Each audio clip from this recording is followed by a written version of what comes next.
When you think about businesses that are selling through the roof, like Aloe or Allbirds, sure, you think about a great product, a cool brand, and great marketing. But an often overlooked secret is actually the businesses behind the business, making selling, and for shoppers, buying, simple. For millions of businesses, that business is Shopify. Nobody does online business better than Shopify. It's home of Shop Pay, the #1 checkout in the world. You can use it to boost conversions up to 50%, meaning way less carts going abandoned and way more sales going through to checkout. Sign up for your $1 per month trial period at shopify.com/income, all lowercase. Go to shopify.com/income to upgrade your selling today.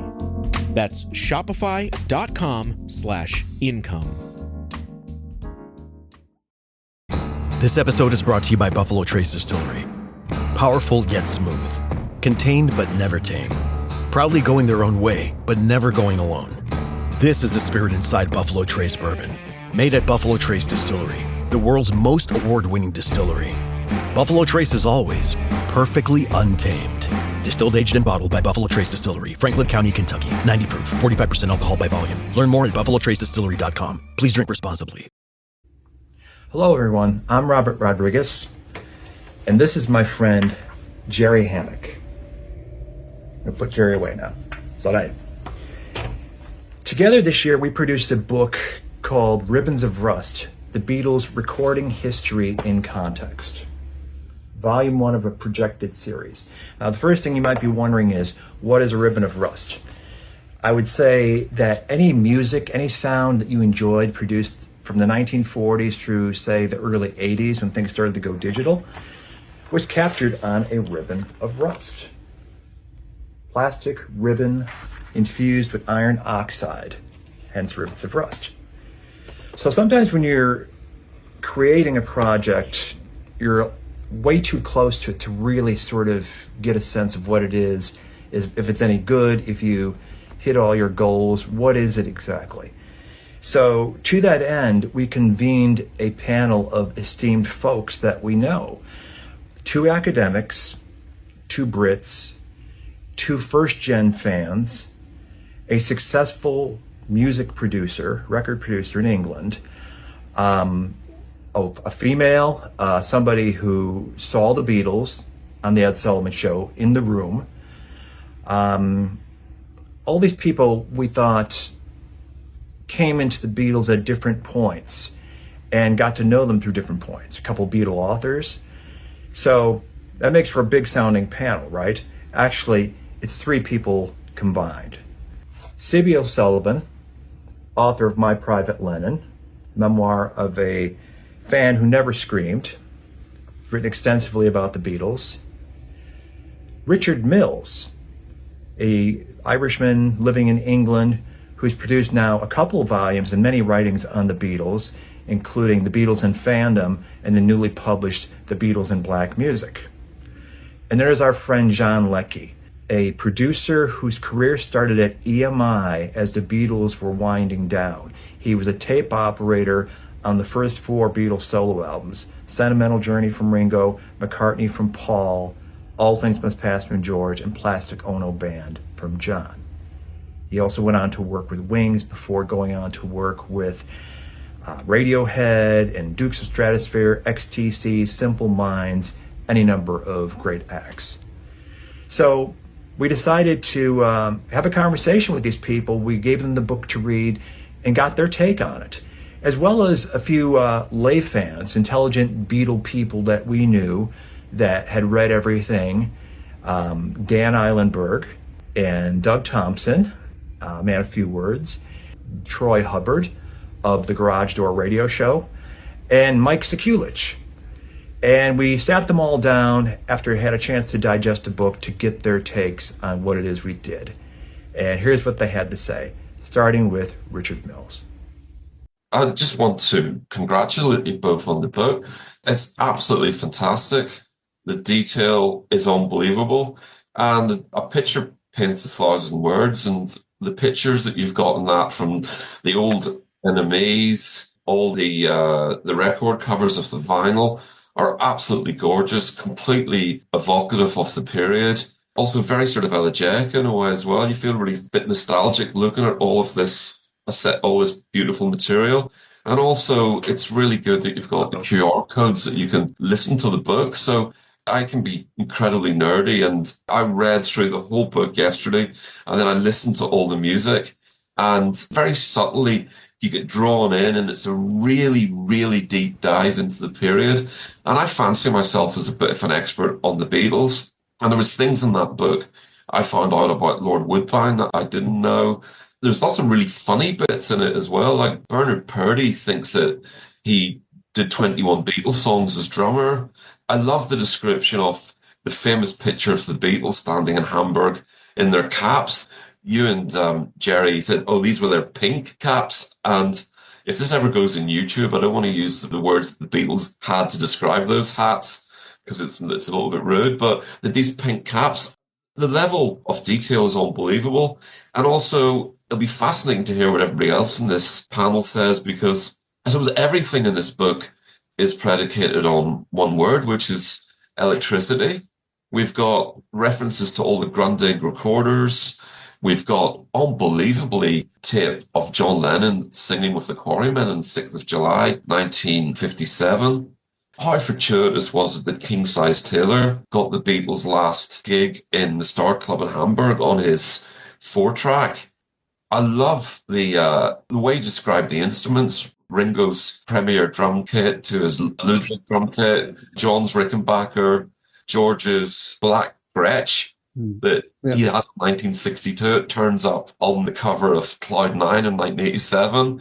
The myriad of connections and strands in the book is absolutely wonderful. Thank you so much for that, Richard. Really appreciate that. Yeah, the idea that we had going in, first of all, we didn't want to tell stories that had already been told before about the Beatles. There's so many stories that are told over and over and over again. So we wanted to try to look at the whole story in a different way, and centered around, as the title refers to, Ribbons of Rust, centered around the recordings that they made. Because that's what the Beatles were always after. That was the most important thing to them, was to make recordings. So the idea fundamentally within the project was to expose this through line of the influences that they have or had, so how they were influenced, to the influence that the Beatles come to have. So we try to track that through the book. Starting this early period, there's a lot more of the way the Beatles were influenced. All of the early artists that really lit them up and got them excited about making music. But as you get to the end of this particular part of the story, we also follow out how the Beatles' influence of even these early recordings, Love Me Do and whatnot, were picked up by modern artists and continue to this day to influence people. Yeah, the Smithereens, isn't it, did Love Me Do with Andy White on drums? Someone to love, somebody new. Someone to love, someone like you. Love me too. You know I love you. I'll always be true. So love me too.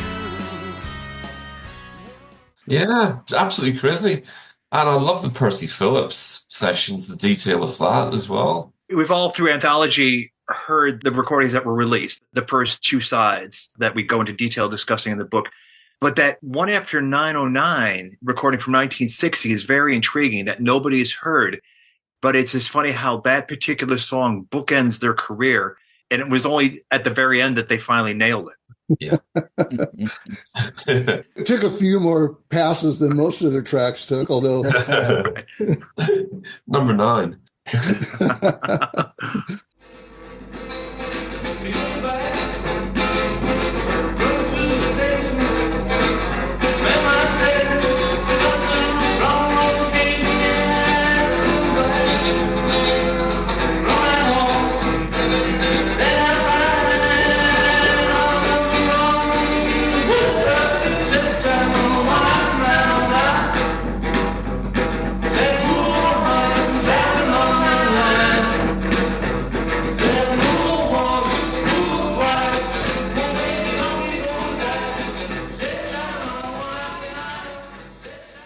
I can only second what you just said about the detail that you've gone into, and all the little photographs and the little asides, even the adverts for Grundig tape recorders and those kind of things.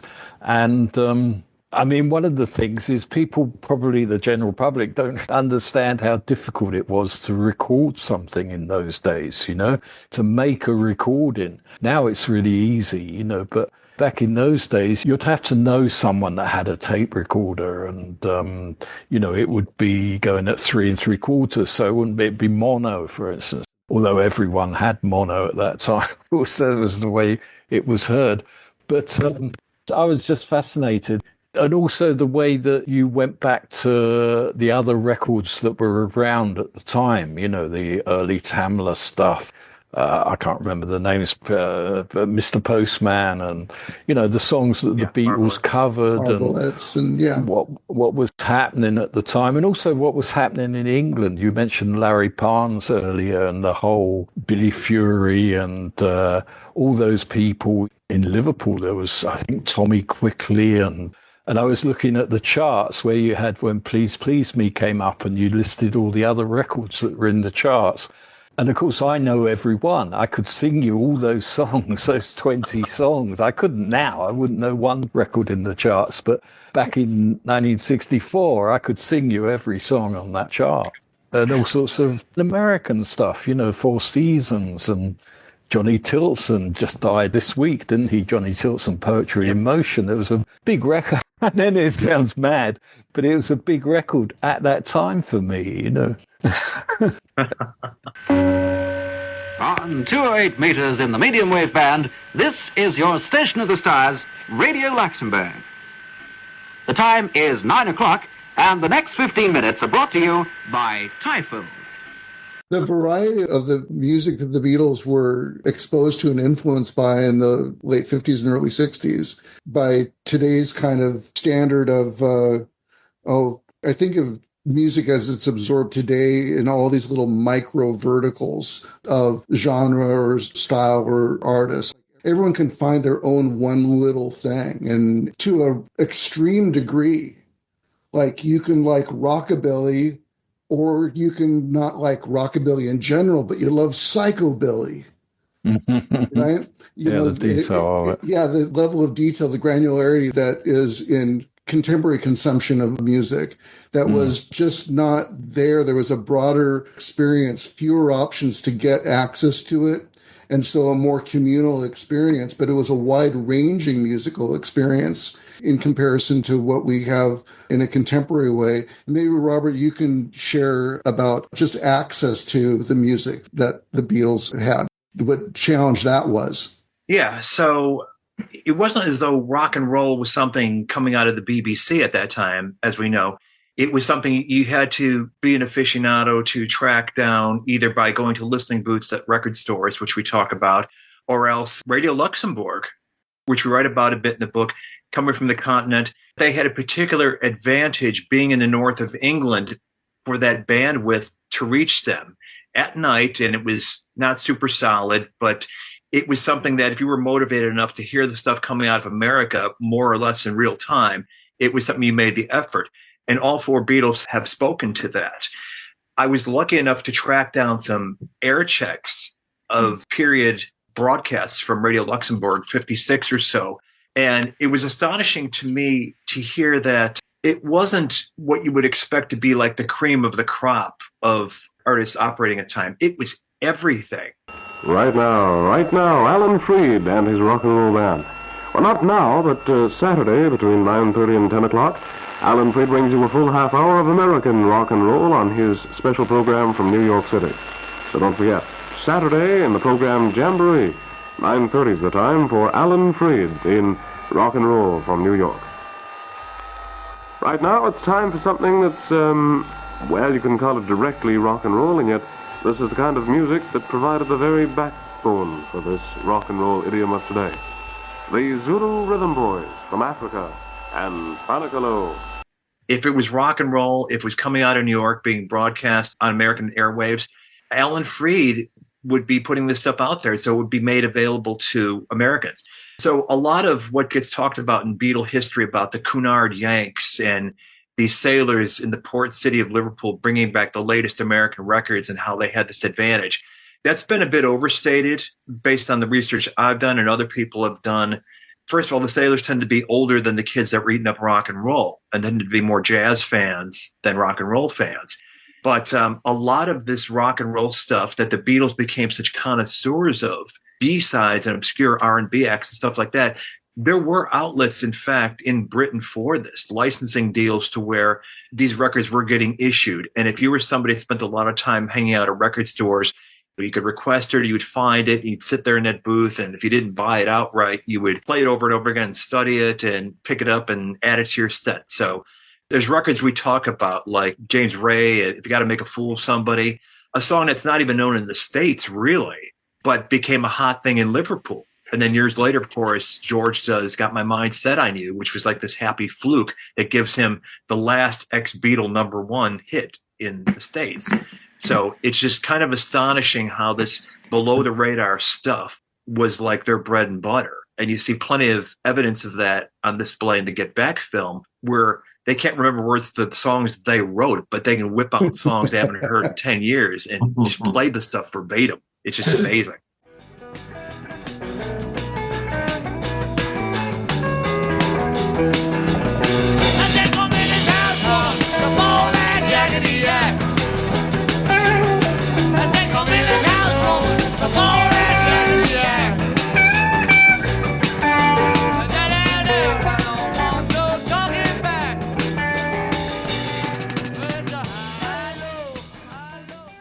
But that's part of their DNA.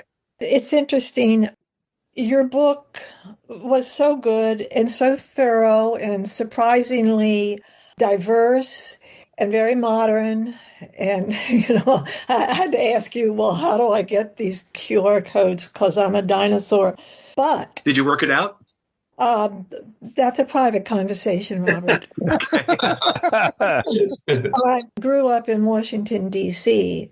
We're midway between New York and the South, and AM radio, the variety of TV, and I think also because the interplay of black and white was a real gift to kids my age at that time, because the radios did play such a wide variety. You could have Little Richard on at 1 o'clock, and you could have Perry Como on at 1:20.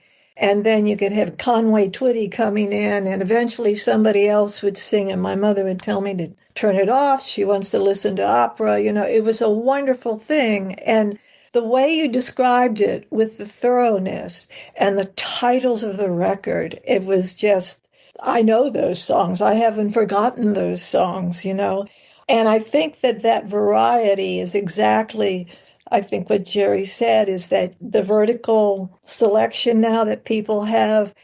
And so if you're educating, especially younger readers or younger listeners, because of this book, I think that the sort of mystification of how the Beatles became so good and how their songs could be so different becomes clearer, because it's in their own audio DNA. It's in their body.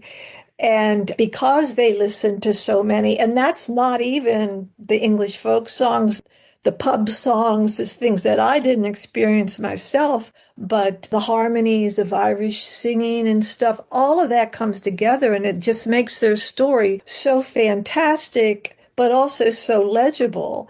And that was one of the gifts, I think, of your book, that it could appeal to fans my age who know the Beatles stories, but certainly not the way that any of you know it, because I just want to personalize it. This was my group. I grew up with them. I saw them in Ed Sullivan's studio. They changed my life, And when you started doing the playlists and stuff, I don't want to say it was progressive nostalgia, but it was certainly my, DNA nostalgia going back, because those were the songs that I heard. And not only that, but because my father was a jazz musician, he wasn't a fan of rock and roll so much, but the intensity of the beat, the intensity of the kind of indecorousness of the blues and everything, that was, again, part of my DNA too. So what the Beatles were doing made absolute sense to me. And then from that, they did the incredible things that they did. And so I really think that that's going to be the gift, one gift of this book. The playlists, especially, were very enlightening because I don't carry those playlists around in my head, but I know those songs. And what's happening with the deaths, you mentioned Johnny Tillotson, people are dying. I mean, what can I say? I don't know. How long am I going to live? I don't know. But these names that are on not the top level of that kind of musical culture, but they're there. And it got me thinking about a lot of the other songs that maybe didn't make the list. And especially, we had access to James Brown songs. We loved all James Brown. Seventh grade, man, Night Train, here we go. People threatening to sneak down and go to the Howard Theater. And some of them got in, waiting at the door and stuff. And these are white kids. And Link Ray was our guy, too. He was. That was really outre music. There was a dance that we all did in junior high school called Jack the Ripper, which I will not demonstrate. It was pretty intense for kids that probably didn't know really the significance of what they were doing. And I think that probably explains a lot of the easy leap into sort of the Beatles revolution of rock and roll just isn't dumb music, the split between, it's devil's music, it's this, it's that. No, the Beatles made rock and roll what we always knew it was going to be. And that's really intense, intelligent, solid, great, various subject matter, just all the kinds of things. And they did it. And I think that the fact that they did it is because of exactly what you guys have said, is what they listened to, what they absorbed, and what they knew that they could do and experimented with and ended up doing. I think it's a fantastic story. And I know as the book progressed, I knew what was going to happen. Obviously, not the technical things, but those last pages, Robert, both of you, those last pages, because that was it. John Lennon calls himself in the interviews, I'm a record man. That's what they always wanted, was a record, And Jerry, in terms of tape recorders, I loved the product placements in the book. There's all this material culture. Okay, come and get it. It's so bold!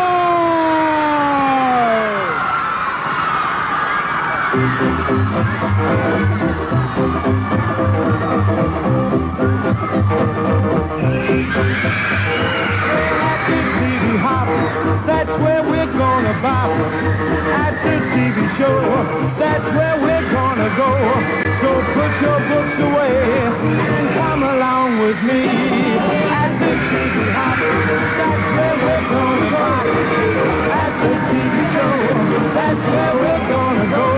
So put your books away and come along with me.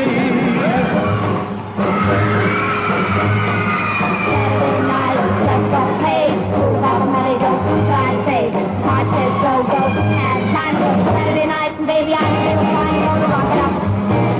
I'm gonna rip it up. I'm gonna shake it up. I'm gonna ball it up. I'm gonna rock it up at the ball tonight. I am a witty and a lonesome traveler. I am a witty and a lonesome traveler. I am a witty and a lonesome traveler. I made a traveling.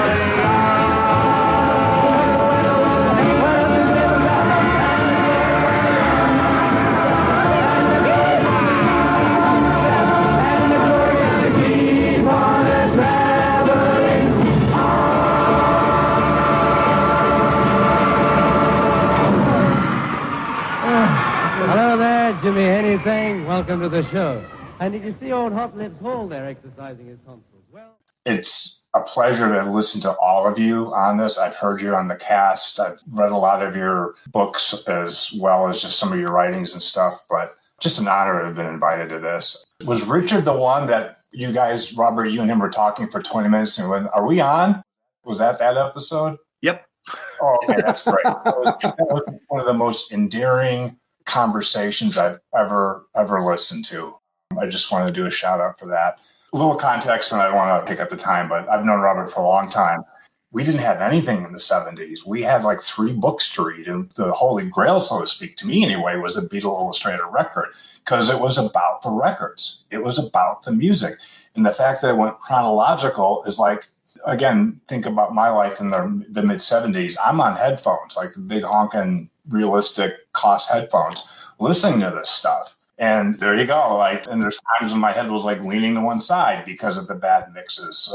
But just trying to understand like how they created this. And Rob and I would always talk about like, that's a great record. Like Instant Karma is a great record. You hear the track and then you hear what made it a great record.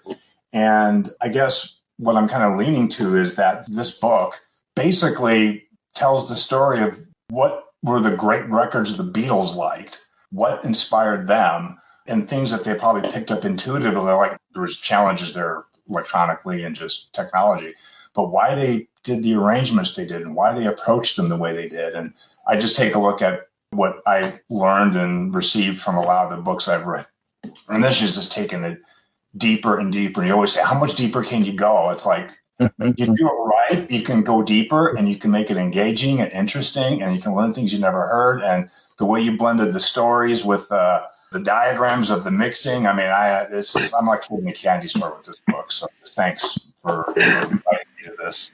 Thank you. Thank you, Mike. Jerry, I have a question, and maybe to Robert too, is both of you obviously have like a passion and a strength for coming at this from like sort of a different angle. Robert, I know, is growing up, his dad was a very strong writer, right? And just understood history, right? And then Jerry, I just think of how you made what may be perceived as a technical thing just very digestible. Like I get it, but even I'm interested in like when I see the diagrams here of like the panning and all that stuff. How did you guys weave that together to make it sort of like as you're kind of almost telling these concurrent stories, right? You're telling what's influencing them, and then you're saying it's good, and this is the output that came out of it. Like, how did you kind of balance that out or collaborate to make that work so well? With a sledgehammer. Yeah, in terms of the writing process, I mean, we both have our areas of strength. And so we were developing the narratives fairly independently. In my case, around the recording and recording activity, Robert around the more generalized history influences, that kind of thing that he's just got, just for whatever reason, there's always at the tip of his tongue. And then just as part of the editing and book building process, we weaved the language of it together to make it all work consistently. So in case when you get to the recording information, I asked Robert to help me understand where influences, and this will be more important as the series goes forward, of where these influences of the Beatles are showing up, that they had were showing up in the recording work. I'm glad that the way that it turned out, that it reads as an integrated piece and not as distinctly two voices. We wanted to, and the challenge of this is anything you find on tape of the Beatles, we want to look at, we want to evaluate, we want to explore, we want to bring to the reader's attention. And in some cases, we don't have a whole lot of information. There's a lot of new digging that has to happen to find out what's going on with that. And with my previous series, it was 11 years of researching and writing to get that together. We're maybe figuring we've got 7 or 8 years in this, probably coming up, something like that. Mm-hmm. The astonishing thing is, as we saw in the last week or so, recordings continue to surface. Last year, there was the Stowe School and the EMI live thing they did, a promotional thing, back to back, April 4th and April 5th in 1963.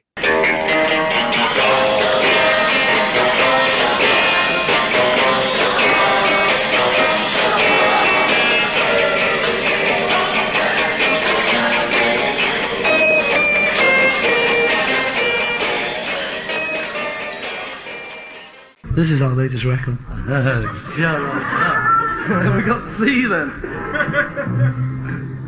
1, 2, 3.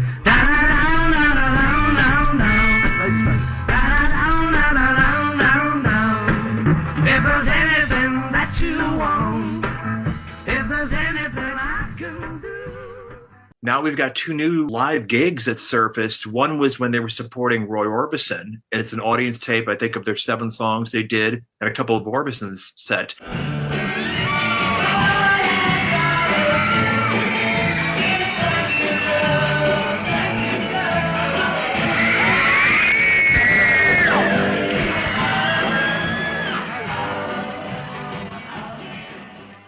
And then August 21st, I think, in Bournemouth later that year when they're headlining, and it's the day before they shoot the cover of With the Beatles, and they're just working nonstop, as they pretty much had been for years going into that.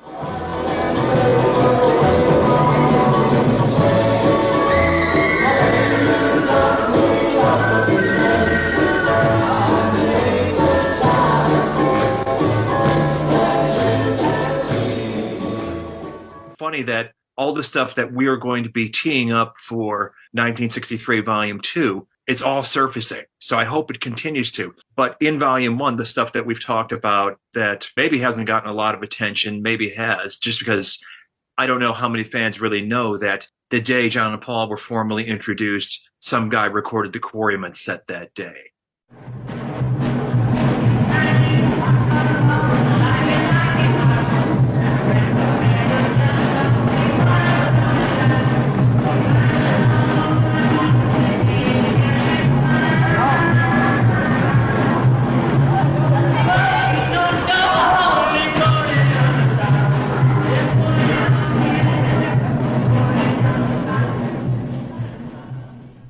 Or the first time John, Paul, George, and Ringo recorded in Hamburg when they were still in separate groups. Can't hear it, but it happened. We know about the Sheridan stuff with Bert Kaempfert, but an overlooked thing, the day after they recorded the Ringo take of Love Me Do in London at Parlophone at EMI Studio, they schlepped back to Liverpool to record at the Cavern Some Other Guy in Kansas City for Granada TV. Had a couple of requests to do a tune called Kansas City, so I'd like to do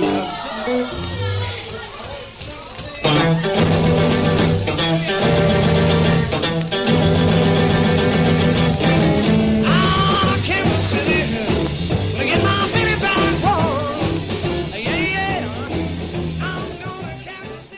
That was formally recorded. Acetates were made. Brian shared them, trying to draw interest and get them more on TV. So that's cool stuff.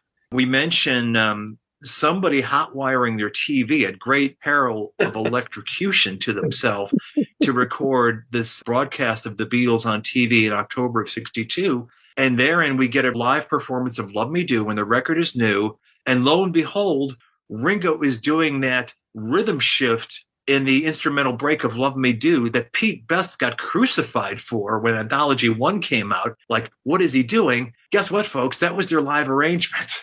So Ringo's just following orders.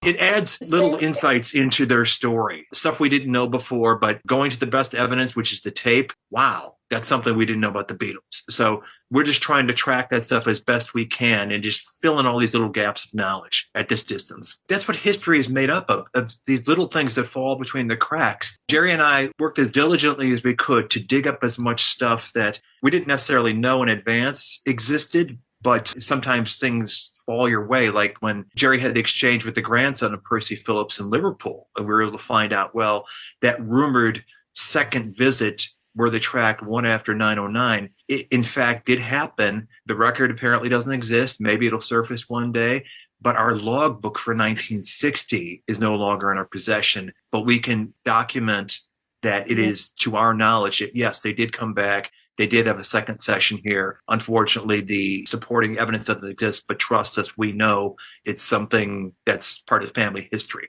So anytime you can get people that were there, witness something, and bring their story, however small, to the table, it always seems to add a little bit more knowledge that we didn't have before. And that's a good thing. We're trying to collate the stuff that we're in that sweet spot, the Goldilocks point that Aaron Weber has talked about, where we're far away from the history happening to be able to view it with a bit of critical distance, but not so far that there are no longer any living witnesses around. And that's the kind of stuff that we, to the best of our abilities, are trying to track down and get their stories before they fade away. So it's a good place to be in Beatles scholarship right now. I was struck by the opening or close to opening photograph of the Bombie, the plan in the Bombie. I'd never seen that photograph before. I'd seen some others of post-war Liverpool. I think it's a really good place to begin that visual sense of this is the environment that the Beatles came out of, a fundamentally different environment if you compare United States after the war. We didn't get bombed and nothing, we were just moving along, Right. It's something you might read about in Beatle biographies, but until you get the visual, picture tells 1,000 words. And that's why we started the book in 1954, was because that's where these cross currents all come together. You've got the end of rationing in Britain, which is a huge thing. Just as these kids born in wartime are turning 15, 14 years old, coming of age as adolescents, and wanting to start establishing their own identity and pick their own films, their own music, and all this apart from what has been handed down to them from their parents' culture to that point. And then within a fortnight, you've got Lonnie Donegan recording Rock Island Line from Elvis recording That's All Right Mama in Sun Studios. So it's like all these currents are going on at the same time.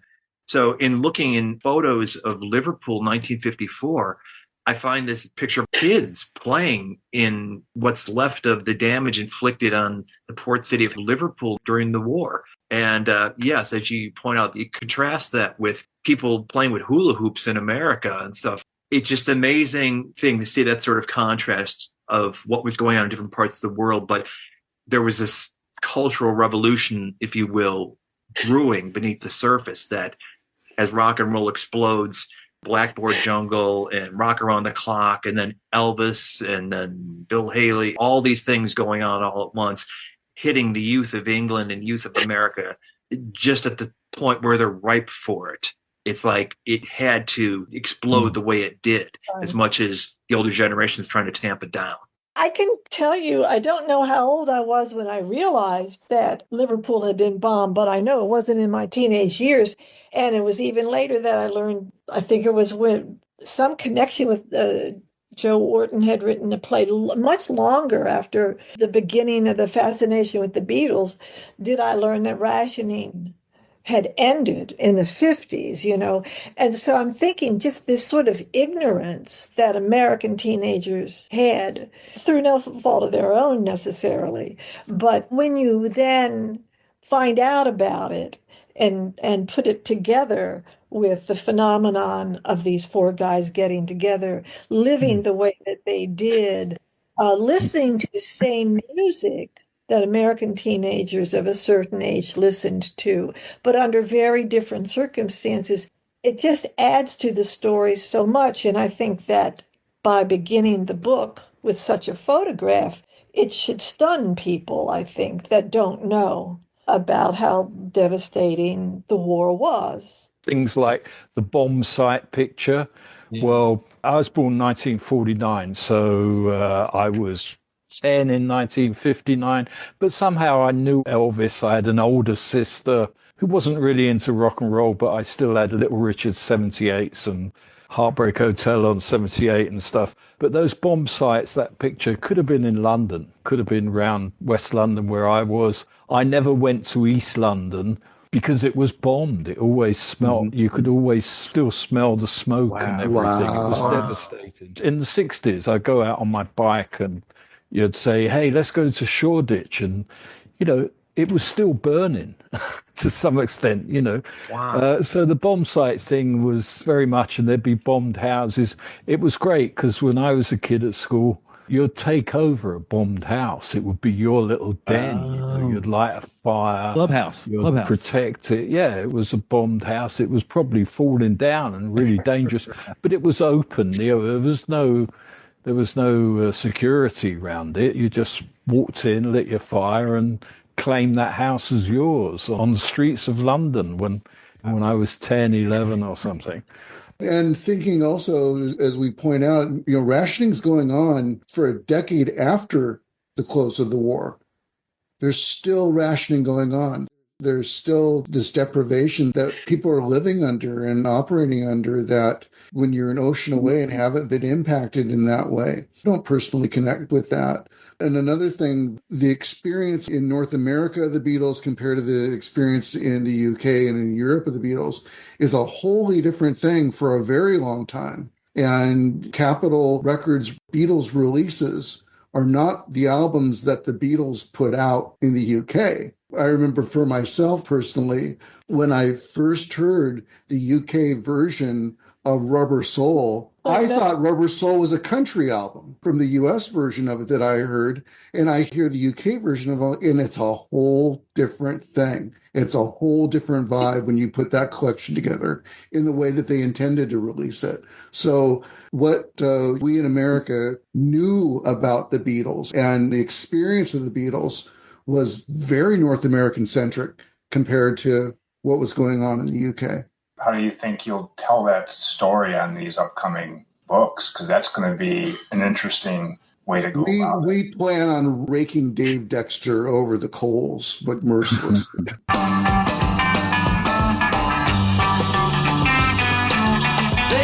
says she's mine, you know she tells me all the time, you know she says so.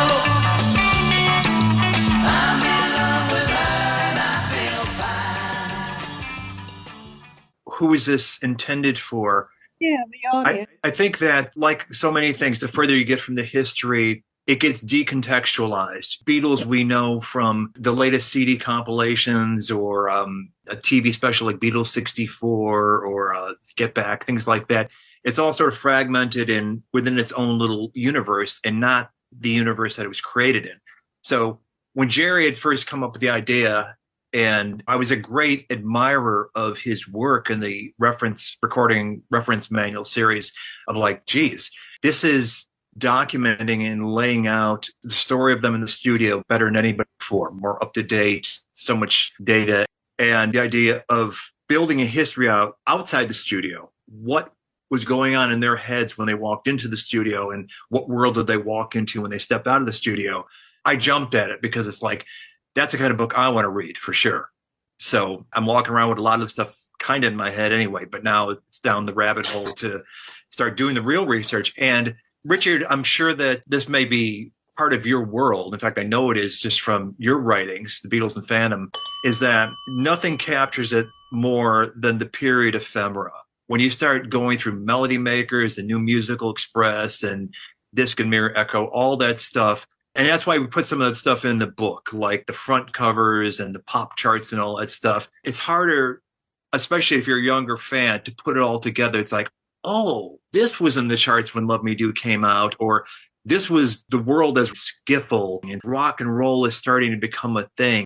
People are still into pop and jazz, and Billy Eckstein is the cover boy, this issue, things like that. Or when Elvis starts to become a thing, and it's like he represents a threat because he's immediately associated in America with fights and gangs and Teds in England and all this stuff. You add that layer of culture to it, you get a deeper understanding of the headwind the Beatles were pushing against as they're making these records that we revere as great stuff today. You don't, when you hear a Beatles tune on Sirius XM, understand that world that was going around when this stuff was being created. Just to jump in real fast, I think that it's you put it in context, and it wasn't, these records weren't created in a vacuum. Just to jump in there, and I think the book does a great job in that. Thank you. Yeah, that was a big part of the point. Yeah, it's fascinating because to me it seems like the book 60 to 63 is almost like the long 1950s. Because when you look at the pictures and the charts and the bomb sites, it's a very, very different world. If you put into sharp relief psychedelic Beatles in 66 and 67, the way they look, their attitudes, how they've changed, and you compare that to the Beatles that we get, knowing their backgrounds, their music, what Liverpool was like, what they were listening to, all of that, they seemed very, very different people, pre-fame as well. I mean, I remember Robert and Jerry, the bit in the book when you have a picture of Studio 2, and you say how imposing it must have been for those sort of 4 slightly bohemian lost kids from Liverpool wandering into this studio. And the adults are living upstairs, and there's orchestra in the next studio. They're coming from the British provinces to London. You do capture almost what it must have felt like psychologically for them. And I think, wasn't it 7 hours in a car? The trip from Liverpool to London was so much longer. It was long in terms of miles, and it was long culturally as well. That all comes out really explicitly in the book. I mean, I think it was Dominic Sandbrook that said that there was the long 1960s, that 1972 is a bit more like the 60s, as we associate all those cliches with it, soft drugs, cannabis, long hair. We really get a sense of the context of the 50s colliding into the early 60s when we look at the pictures, we look at the technology, we look at the tape recorders, we look at the posters, we look at the clothes, we listen to the music. Slim Whitman, Lonnie Donegan, who was it, Cherry Pink and Apple Blossom White? Yeah. The whole tradition that they come out, yes, Eddie Calvert, the whole tradition that they come out with, you really get this kaleidoscopic history of what produced the Beatles, and it just informs, you get a real sense of their personalities and who they were because of all that ephemera that you talk about. Very little things. I remember reading that the British Prime Minister, Harold Wilson, in the 1960s, a Labour Prime Minister, he always would say in the press that he loved eating steak and kidney pie, and he really loved the northern working class soap opera called Coronation Street, set in Manchester, because he was trying to really get working class credentials. The same with the Beatles. You look at the instruments they bought from Hesse's, you look at what they're eating, what they're singing, what they're listening to. And honestly, Robert, the context is incredible. Robert and Jerry, the way that they're just plugged into something bigger than themselves. That's exactly what it is. They're plugged into something bigger. They carry it with them too. I use the term in the fullness of time. We have a different understanding of Beatles in the fullness of time than the contemporary Beatles, than what they were going through. And we tend to think about this creative era that they inhabit, the 7 years kind of in public that they inhabit, as being a period way more extended than it was. So all of these early influences, as with everybody, are carried with them through their career, and they tap into it in different ways at different points within their career. You've got very early on, they're doing Till There Was You. They're doing show tunes and things. September in the Rain. September, yeah. It was part of their vocabulary. And they carried all of those influences forward, that broad range of music that they were hearing early on. And as all of us, there are formative years musically for everybody, and you just can't help it. It's so deeply ingrained to you that that needle always falls back into that groove. And the Beatles used those influences throughout their entire recording career. It never really was that far from them. You make me think of Travelling Wilburys and Roy Orbison, and the way George in the Wilburys got Roy Orbison. They never gave up on Roy Orbison. When you look at the history, as of the Beatles coming to the States, doing the Sullivan Show in 1964, before that year is over, I think one of the first one out of the box from that genre was Ella Fitzgerald doing Can't Buy Me Love. Yeah. And within a year of that, you had Duke Ellington doing I Want to Hold Your Hand.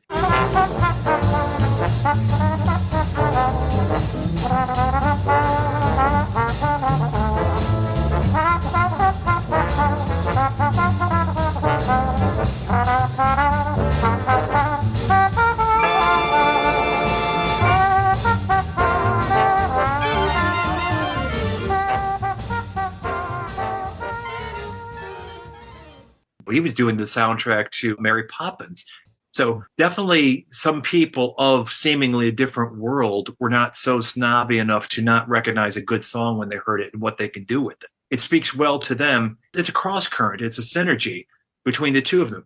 The Beatles weren't going to be, we're just going to play rock and roll, man. No. If there's a good tune that they could listen to and think, well, we could do something with this.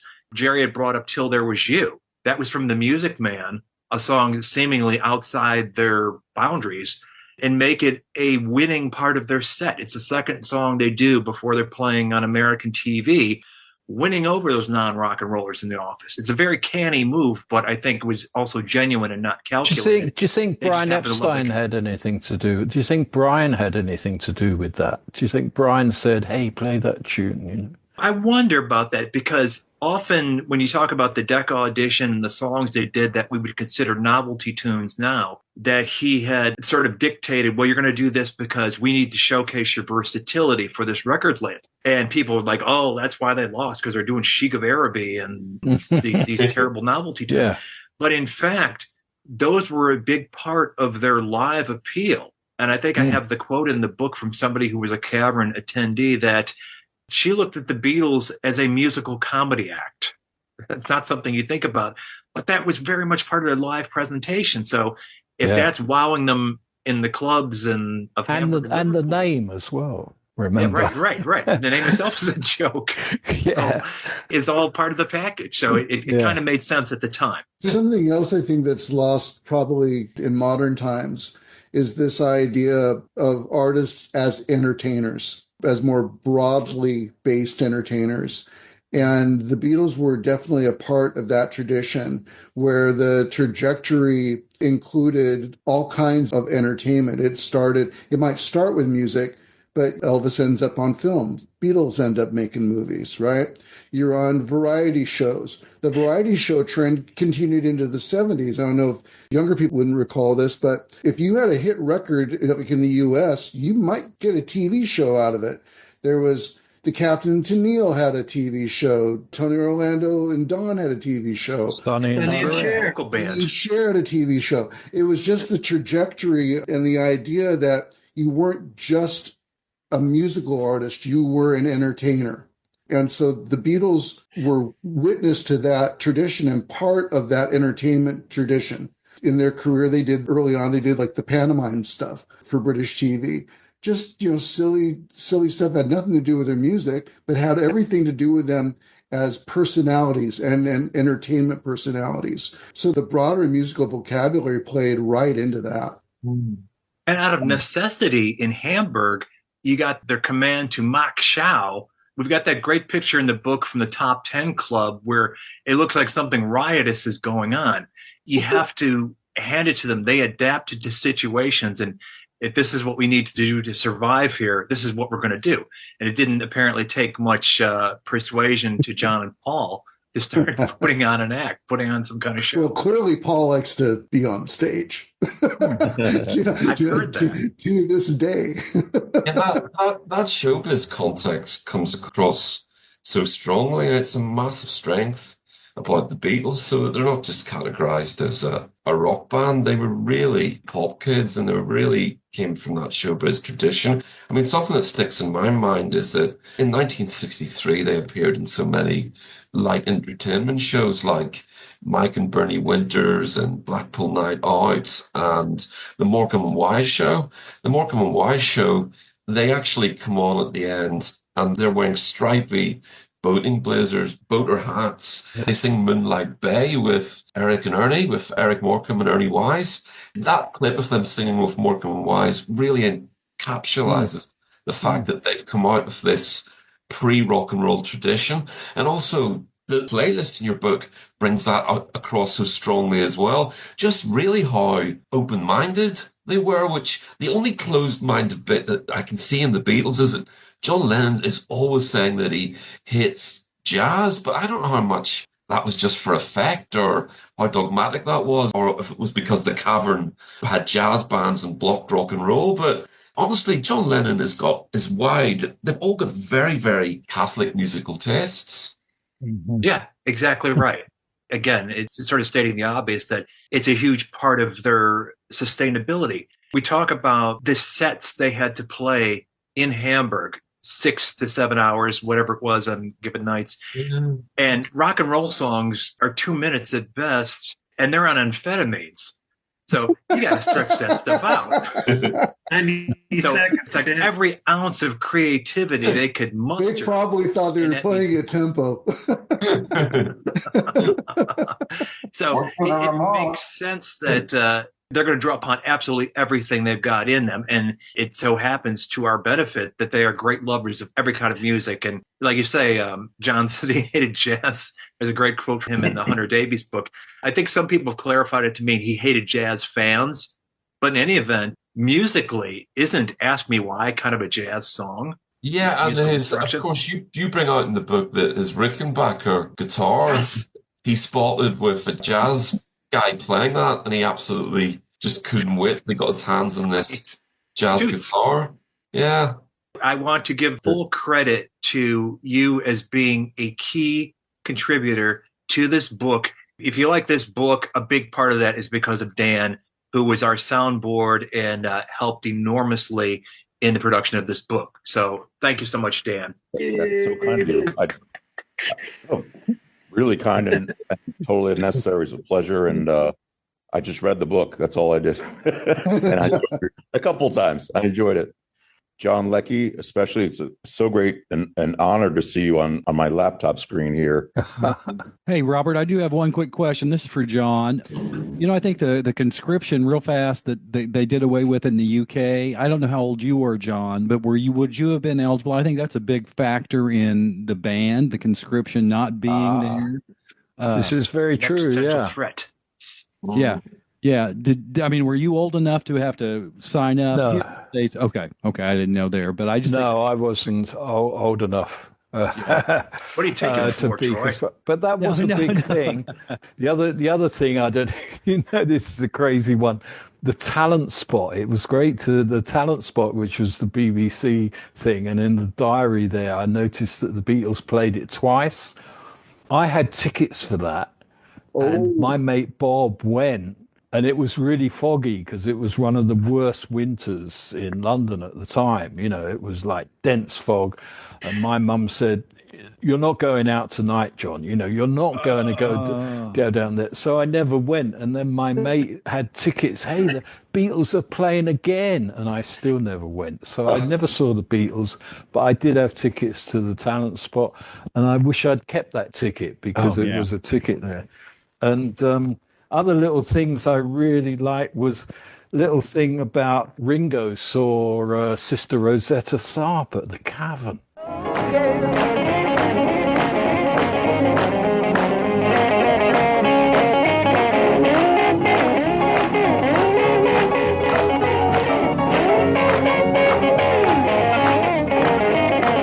do that again.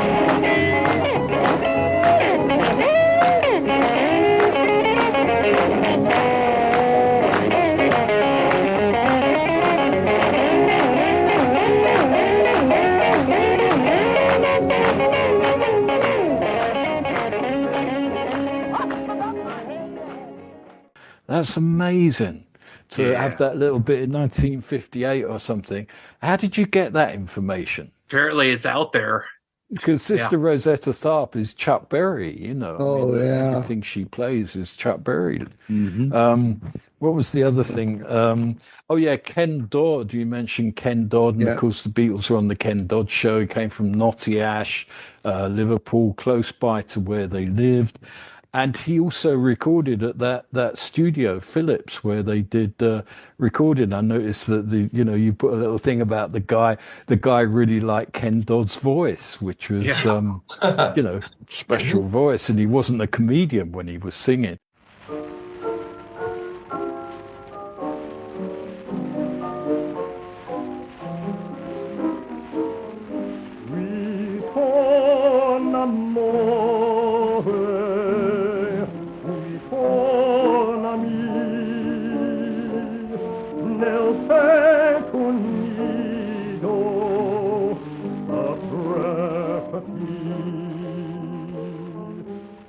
Love me. I used to tape op on Ken Dodd sessions at Abbey Road, and they were usually 10 to 1 in the morning. You'd do the orchestra and everything. In the afternoon, Ken would sing, 4 songs. And in the evening, they'd go out to dinner, and in the evening, they'd mix it. And and Ken would always come around with a £5 note. He'd tip everyone, Ken Dodd, always give you a £5. I was only getting like £12 a week at Abbey Road. He was giving me half my week's wages as a tip, which was a big thing, Ken Dodd. And he was great. Thank you, Lucky Stars. Yeah, I had a Grundy tape recorder, TK19, what's in the picture. Okay. Because I never had a record player, and I bought a deck, which I wired up to the tape recorder, because, I couldn't afford these things. But my big thing was recording Thank You, Lucky Stars, Ready, Steady, Go, with the mic against the speaker on the TV set, Yeah. Don't speak, because I'm recording. And again, I wish, because that Beatles Thank You, Lucky Stars, I don't know if it was a mime or if it was live, but that's not available, is it? That's lost. Oh, it depends on which one it is. Yeah. I see. The very first one, which would have been. Oh, probably not. No. The unless there's other people that did what you did, and those tapes have surfaced. Yeah. I'll look for it. Had you heard the unbury speeded "It's Johnny's Birthday" before? Oh yeah, you sent me that. No, how'd you get that? Where did that come from? Somebody took the time and trouble, and I thought because you said you're on it. Yeah, I'm on it. I'm singing there. That's nice. Me and Eddie Klein singing on Johnny's birthday. Yeah. That's great. Oh, cool. John, are you going to write a story? Are you going to write your book? I need to. Yeah. Yes, please. Yeah, absolutely. Yes, please. We're here for you, brother. Okay, great. I'll send it to you. You can read it, approve it for me. Get a fact check. Absolutely. Absolutely. Yeah.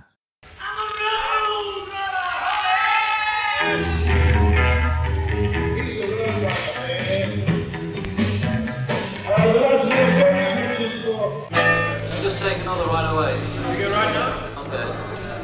Keep that one. Mark it fab. Something About the Beatles. Created and hosted by Robert Rodriguez. Executive producer Rick Way. Title song performed by the Corgis. Something About the Beatles is an evergreen podcast.